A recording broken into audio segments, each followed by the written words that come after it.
ಇದು ಫ್ರೀಡಂ ಟಿವಿಯ ಧ್ವನಿಗೆ ಸಿಕ್ಕ ಭಾರೀ ಜಯ. ಭೂಗಳರ ಎದೆಯಲ್ಲಿ ನಡುಕ ಹುಟ್ಟಿಸಿದ ಬಿಗ್ ಇಂಪ್ಯಾಕ್ಟ್ ಸ್ಟೋರಿ ಇದು. ರಕ್ಷಣೆ ನೀಡುವ ಪೊಲೀಸರ ವಸತಿ ಗೃಹದ ಮೇಲೆಯೇ ಕಣ್ಣಿಟ್ಟಿದ್ದ ಖತರ್ನಾಕ್ ಕಿಲಾಡಿಗಳು ಈಗ ಫ್ರೀಡಂ ಟಿವಿ ವರದಿಯ ಬೆನ್ನಲ್ಲೇ ಕಂಬಿ ಎಣಿಸ್ತಾ ಇದ್ದಾರೆ. ಸರ್ಕಾರದ ಆಸ್ತಿಯನ್ನ ನುಂಗಲು ಸ್ಕೆಚ್ ಹಾಕಿದ್ದ ಭೂಗಳರ ಅಸಲಿ ಆಟ ಈಗ ಬಯಲಾಗಿದೆ. ಮಲ್ಲೇಶ್ವರಂ ನಾಯಕಟ್ಟಿನ ಜಾಗಕ್ಕೆ ಈ ಖಾತ ಮಾಡಿಸಿಕೊಂಡಿದ್ದ ಭೂಗಳರು ಈಗ ಲಾಕ್ ಆಗಿದ್ದಾರೆ. ಏನಿದು ಮಹಾವಂಚನೆ? ಯಾರಿ ಆರೋಪಿಗಳು? ಇಲ್ಲಿದೆ ಡೀಟೇಲ್ಸ್. ಬೆಂಗಳೂರಿನ ಹೃದಯ ಭಾಗ ಮಲ್ಲೇಶ್ವರಂನಲ್ಲಿರುವ ಸುಮಾರು 25,000 ಚದರಡಿ ಸರ್ಕಾರಿ ಜಾಗದ ಮೇಲೆ ಈ ಭೂಗಳ್ಳರ ಕಣ್ಣು ಬಿದ್ದಿತ್ತು. ಇದು ಅಂತಿಂಥ ಜಾಗವಲ್ಲ, ಸ್ವತಃ ಪೊಲೀಸ್ ಇಲಾಖೆಯ ಕ್ವಾರ್ಟರ್ಸ್ ಇರುವ ಜಾಗ. ಈ ಜಾಗಕ್ಕೆ ನಕಲಿ ದಾಖಲೆ ಸೃಷ್ಟಿ ಮಾಡಿ ಅಕ್ರಮವಾಗಿ ಈ ಖಾತಾ ಮಾಡಿಸಿಕೊಂಡಿದ್ದ ಭೂಗಳ್ಳರು ಅದನ್ನ ಕೋಟಿ ರೂಪಾಯಿಗೆ ಮಾರಾಟ ಮಾಡಲು ಹೊಂಚು ಹಾಕಿದ್ರು. ಈ ಭಾರಿ ಭೂ ಅಕ್ರಮವನ್ನ ಫ್ರೀಡಂ ಟಿವಿ ದಾಖಲೆ ಸಮೇತ ವರದಿ ಮಾಡಿತ್ತು.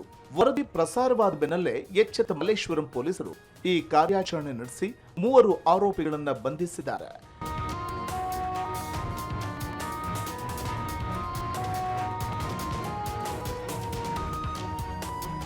ಖತರ್ನಾಕ್ ಬುದ್ಧಿ ತೋರಿದ ಈ ಭೂಗಳ್ಳರು ಕರೆಂಟ್ ಬಿಲ್ ಆಧಾರದ ಮೇಲೆ ಮಹಾ ವಂಚನೆ ನಡೆಸಿ ದಾಖಲೆಗಳನ್ನು ತಿರುಚಿದ್ದರು.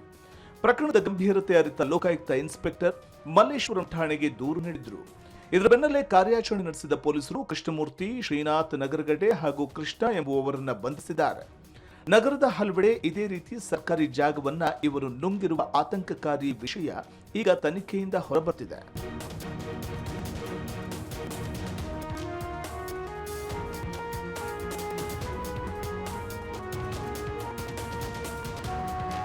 ಫ್ರೀಡಂ ಟಿವಿ ಈ ಹಗರಣವನ್ನ ಬಯಲಿಗೆಳೆಯದೇ ಇದ್ದಿದ್ರೆ ಇಂದು ಆ 25,000 ಚದರಡಿ ಸರ್ಕಾರಿ ಜಾಗ ಭೂಗಳ್ಳರ ಪಾಲಾಗಿರ್ತಿತ್ತು.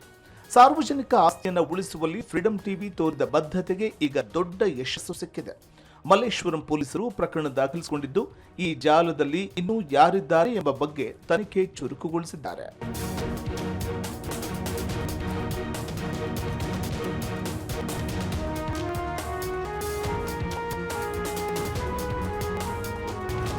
ಭೂಗಳ್ಳರು ಎಷ್ಟೇ ಪ್ರಭಾವಿಗಳಾಗಿದ್ರೂ ಫ್ರೀಡಂ ಟಿವಿಯ ಕ್ಯಾಮೆರಾ ಕಣ್ಣಿನಿಂದ ತಪ್ಪಿಸಿಕೊಳ್ಳುವುದಕ್ಕೆ ಸಾಧ್ಯವಿಲ್ಲ ಅನ್ನೋದಕ್ಕೆ ಈ ಇಂಪ್ಯಾಕ್ಟ್ ಸ್ಟೋರಿಯ ಸಾಕ್ಷಿ. ನಮ್ಮ ವರದಿಯ ಫಲವಾಗಿ ಇಂದು ಸರ್ಕಾರಿ ಜಾಗ ಉಳಿದಿದೆ. ಆರೋಪಿಗಳು ಕಂಬಿಯ ಹಿಂದೆ ಹೋಗಿದ್ದಾರೆ. Bureau report, freedom TV. ಕ್ಷಣದ ಸುದ್ದಿಗಳಿಗಾಗಿ ಫ್ರೀಡಂ ಟಿವಿ ಸಬ್ಸ್ಕ್ರೈಬ್ ಮಾಡಿ, ಲೈಕ್ ಮಾಡಿ ಹಾಗೂ ಫಾಲೋ ಮಾಡಿ. ಹೊಸ ಸುದ್ದಿಗಳ ನೋಟಿಫಿಕೇಶನ್ಗಾಗಿ ಬೆಲ್ ಐಕಾನ್ ಮೇಲೆ ಕ್ಲಿಕ್ ಮಾಡಿ.